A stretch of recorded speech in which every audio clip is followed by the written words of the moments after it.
Hello students, welcome to Marine Engineering Tutorials. I am Atul Kumar Gupta and back with a new tutorial. Presently we are studying marine auxiliary systems and deck machinery. Today we have 7th lecture and the topic is centrifugal pumps part 2. In this tutorial, we will first discuss about the purpose, method of operation and types of gland sealing arrangements. Then we will discuss about the construction and operation of gland packing arrangement. Next we will discuss about the construction and operation of mechanical seal arrangement. Then we will discuss about the causes and effect of cavitation. Next we will discuss about the checks and maintenance to be carried out on the centrifugal pumps. Then we will discuss about the performance of centrifugal pumps. Next we will discuss about the centrifugal pump laws. Lastly, we will discuss about the specific problems of centrifugal pumps. Let's discuss these through following slides. Gland sealing arrangement. What is the purpose of a gland? A gland is a sealing arrangement which is used to prevent the loss of working fluid from the pump through leakage. Where is the gland located? The gland is located around the shaft in rotary pumps, around the piston rods in exploding pumps, or around the spindle in valves. How does it seal the leakage?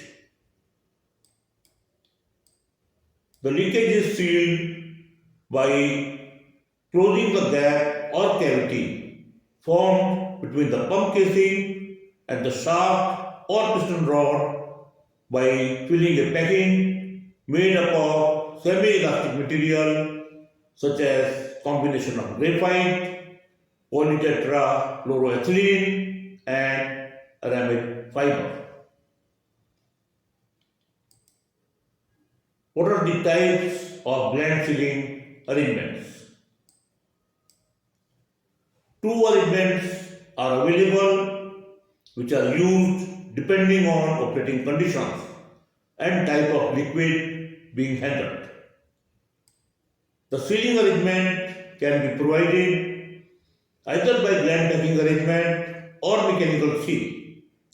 Both the methods have their own relative merits and demerits. In the case of valves and exploding pumps, gland packing arrangement is the only option. In some machinery, O-rings and lip seals are also used for sealing the glands. Following slides will describe these gland sealing arrangements. Gland packing arrangement. This sketch shows the gland packing arrangement used in centrifugal pumps for handling water.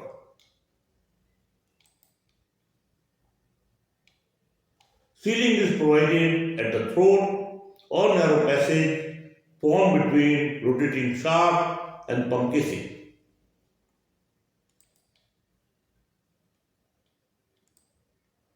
The cavity formed between pump casing and rotating shaft is sealed by means of packing rings made from semi-elastic material.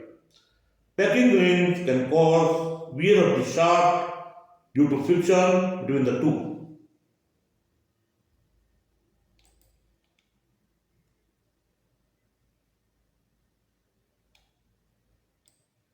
To prevent the wear of shaft, usually a renewable sleeve is fitted on the shaft in way of the gland packing. Heat generated by the friction can cause damage to the packing and the shaft sleeve.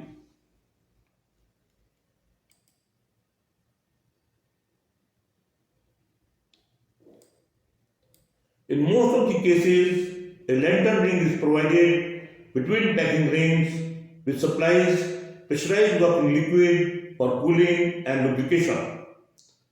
Part of the cooling liquid returns back to the pump's low pressure site.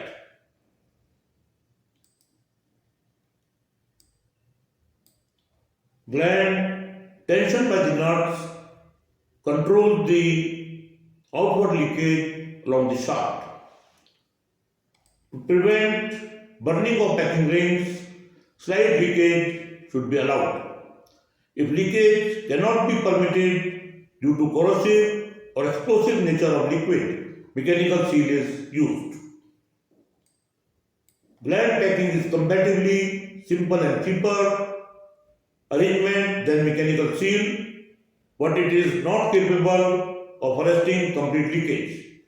Renewal of gland packing can be done without dismantling the pump unless the shaft sleeve is badly worn out and requires its machining or renewal. Mechanical seal arrangement. This sketch shows a mechanical seal arrangement which is used when leakage is undesirable or gland packing is unsuitable due to high pressure.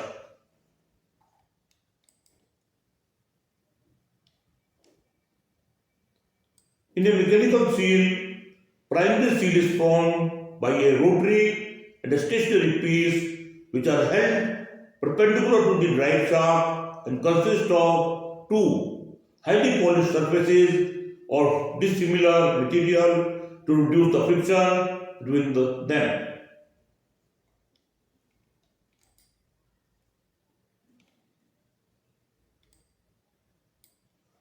Both parts of primary seal are kept pressed by a spring and held by a collar to make a close contact and form a liquid type seal between them.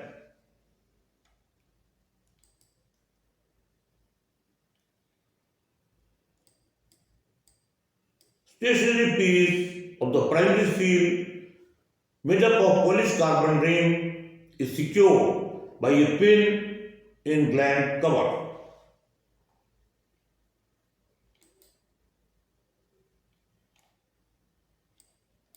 Both rotary and stationary parts of the primary seal are equipped with a secondary seal made up of rubber or neoprene rings.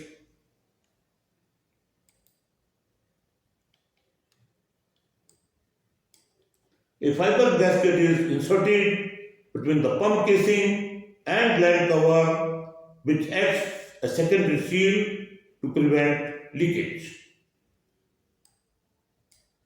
Cooling and lubrication are must for proper operation of mechanical seal, which takes away the heat and the wear particles.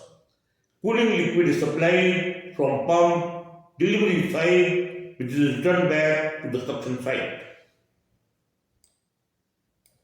Mechanical seal arrangement is relatively costlier and requires removal of either the pump or its coupling and the motor for its replacement. If operated with care, it has long service life as compared to gland packing. Cavitation. What is cavitation? Cavitation is the formation and subsequent collapse of vapor bubbles in a pump. A vapor cavity of this type is likely to cause loss of suction or erratic pump operation. When the vapor bubbles collapse rapidly, they can remove metal from the internal wall of pump casing or impeller and leave indent marks appearing like hammer blows. When does cavitation occur? Cavitation occurs when liquid's absolute pressure falls below the liquid's vapor pressure. During the operation of centrifugal pump, if the drop in suction pressure is greater then the vapor pressure of the liquid at pumping temperature, then vapor will be drawn from the liquid in this area. Why does cavitation occur? Cavitation is likely to occur when there is a restriction in the suction pipe, liquid is volatile, or its temperature is high, or the pump speed or its flow exceeds the design capacity. This problem also occurs when NPSH required by the pump just matches the NPSH available from the system. What is the effect of cavitation? Cavitation causes sudden surges in the flow and pressure at the discharge nozzle and is indicated by noise and vibration. Cavitation creates pitting marks on the impeller vanes and volute casing inner wall, which increases resistance to flow, resulting in reduced pump efficiency, premature failure of the bearing, and mechanical seal. Regular checks and maintenance of centrifugal pumps. Following checks and maintenance should be carried out for reliable and efficient operation of centrifugal pumps. Regular checks: noise, vibration, leakage, suction and delivery pressure of centrifugal pump should be carefully monitored for its reliable operation. Every 3 months. Excessive leakage from the gland packing should be nipped in. If it does not help, gland packing or sharp sleeve may be renewed. Grease in the ball bearing should be renewed every 3 months. At the same time, coupling bolts and bushings should be inspected for wear and replaced when required. Check the flow of cooling liquid for gland packing or mechanical seal through the supply pipe. Every 6 months. Performance tests of the pump should be carried out every 6 months. When the performance of centrifugal pump drops below 90%, an inspection becomes necessary and wear rings may require replacement.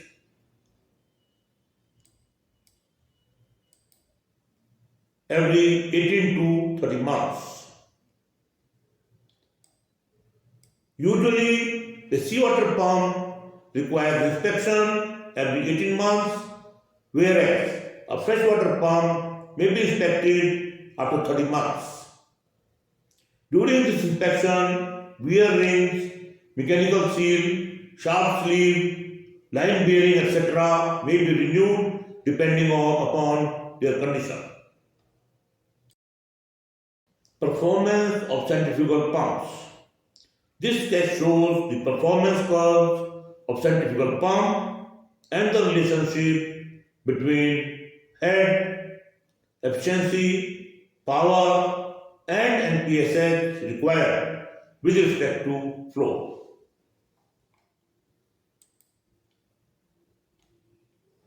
Theoretical relationship between the head H and flow Q is a straight line with minimum flow occurring when head is maximum.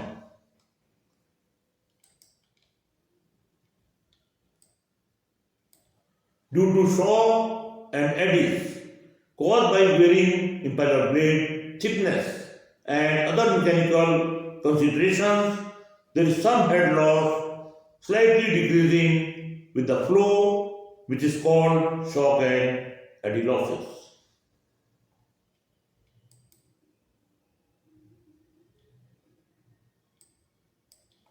Contact of liquid with the pump casing causes the frictional loss, which is gradually increasing with the increase in flow.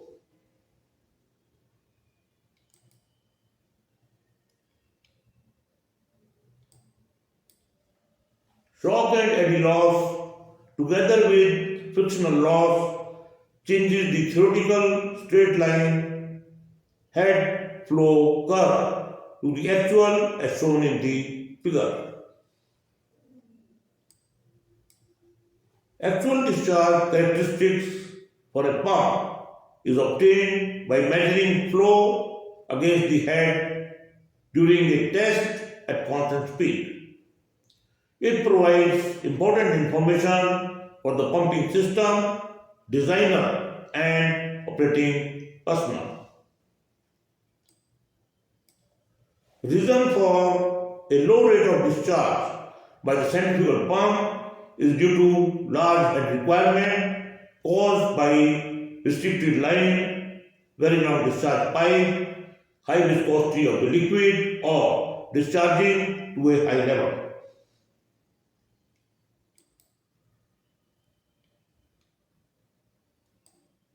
Performance curves also show relationship of efficiency with flow.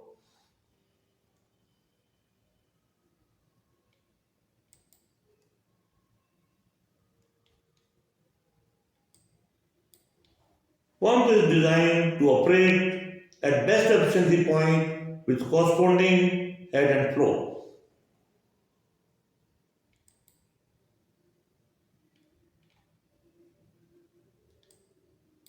From the curve, it is observed that power absorbed by the pump has a straight line relationship with flow. Pump consumes minimum power with closed discharge valve when there is no flow. Centrifugal pump is thus always started with closed discharge valve, which helps in reducing the starting torque or current of 40 prime mover. As the pump's maximum pressure with discharge valve closed is moderately above the pressure at best efficiency point, centrifugal pump does not require a relief valve. Starting the pump with discharge valve closed also helps to prevent the damage to the discharge line in case the pump is already primed, and the pressure surge thus generated can create a shock wave in the delivery line, resulting in rupture of a weak section.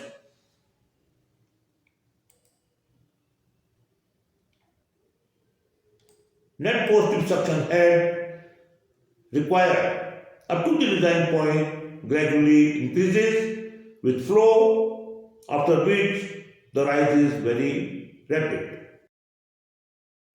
Centrifugal pump loss.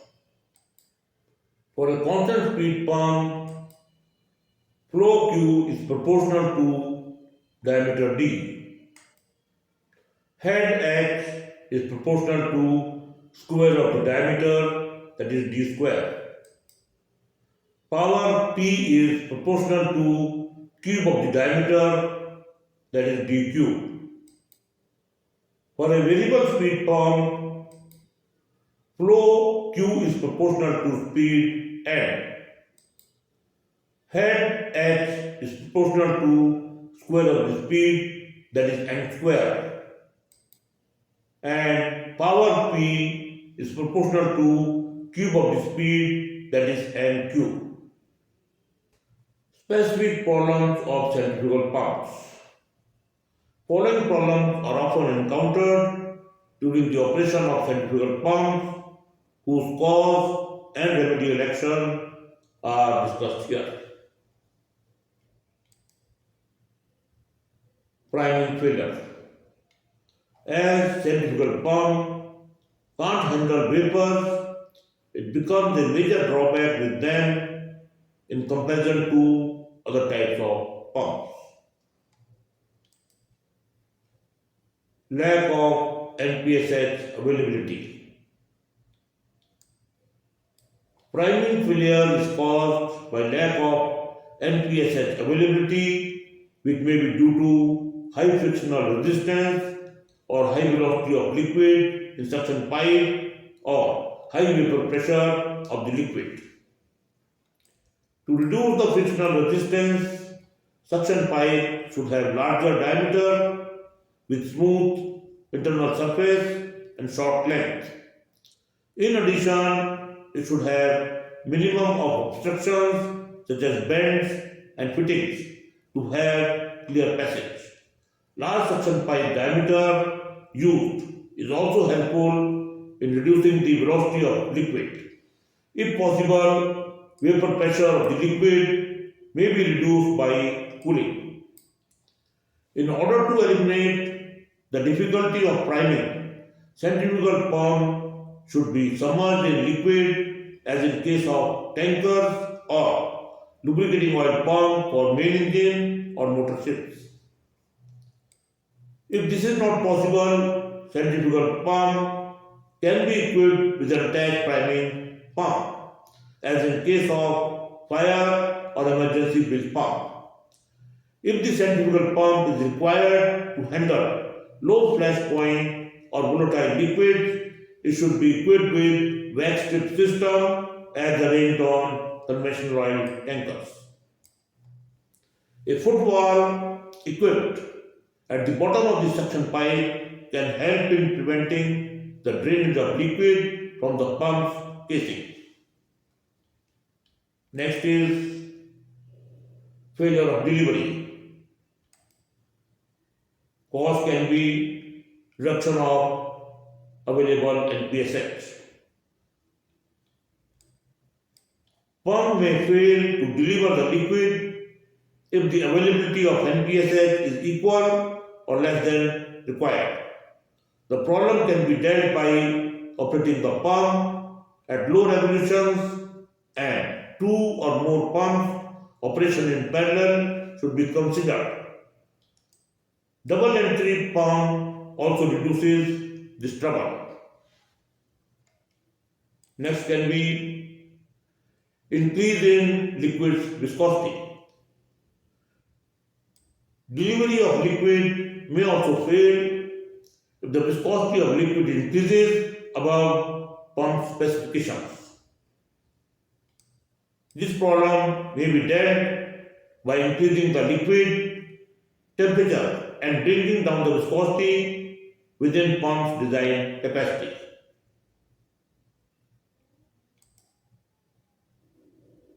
High back pressure. Pump may also fail to deliver if it experiences high back pressure due to closed wall, very long pipeline, or storage tank at very high level. This problem can be dealt by comparing the pump's performance with shop trial data. If the total head exceeds pump design head, a booster pump will be required in the delivery line. In case the total head is less than design head, the problem is caused due to reduced capacity and the pump will require overhauling. Third is reduced capacity. Cause can be increase in liquid viscosity. Cause of reduced viscosity may be due to high viscosity of liquid. Viscosity of the liquid should be brought within pump's design capacity by raising the temperature. Next is low speed of pump. Cause of reduced capacity may be due to low pump speed. Pump should be operated at rated speed, and the reason for low speed must be investigated. Next can be internal leakage. Cause of reduced capacity may be due to increased internal leakage. Inspect pump internals and measure wear and clearance, replace if found excessive. Next can be increasing internal resistance. Cause of reduced capacity may be due to increased internal resistance. If pump casing and impeller have indent marks, Renew parts and operate pump without cavitation. The next problem can be excessive vibration. Cause can be misalignment of pump and motor shafts. Cause of excessive vibration may be misalignment of pump and motor shaft, which can be eliminated by checking the pump and motor shaft alignment and correcting as required.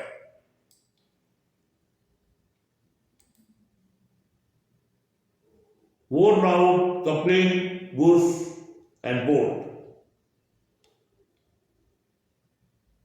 Cause of excessive vibration may be worn out coupling, bushes or bolt.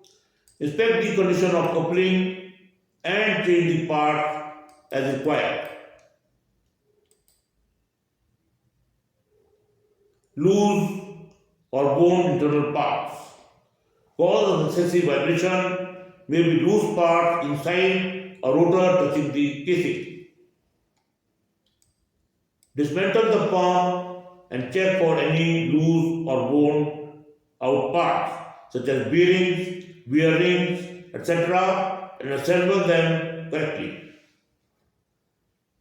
Next is pump operation under cavitation. Cause of the excessive vibration may be due to the pump operation under cavitation. Check pump suction side to rule out any cause of cavitation. And the last problem which we can experience is the motor overload. It can be caused by high density or viscosity of liquid. Cause of motor overload may be due to higher density or viscosity of the pump liquid. Viscosity can be reduced by heating, which will also reduce density to some extent. Otherwise, pump should be operated with reduced flow. Next is excessive pump vibration, which may be due to misalignment of pump and motor shafts. Misalignment of pump and motor shaft, which should be checked. It can be due to loose or worn out internal parts. Loose or worn out parts should be checked by carrying out pump's internal inspection. It may be due to pump operation under cavitation. Check the pump's operating condition to avoid cavitation. And the last can be single phasing, short circuit or stuck rotor, which can be problem of the electric motor. Motor may get overloaded due to problem in winding such as single phasing, short circuit, etc., stuck rotor or incorrect setting or defective overload relay. This completes the study of this tutorial. This book is written by me and covers all the topics as per syllabus specified by Indian Maritime University. It clarifies the concept with simple illustrations. The book also provides answers to all the questions which have appeared in the examination conducted by Indian Maritime University. The book can help the students in preparing for the exam and also to work on ships, auxiliary system and deck machinery safely.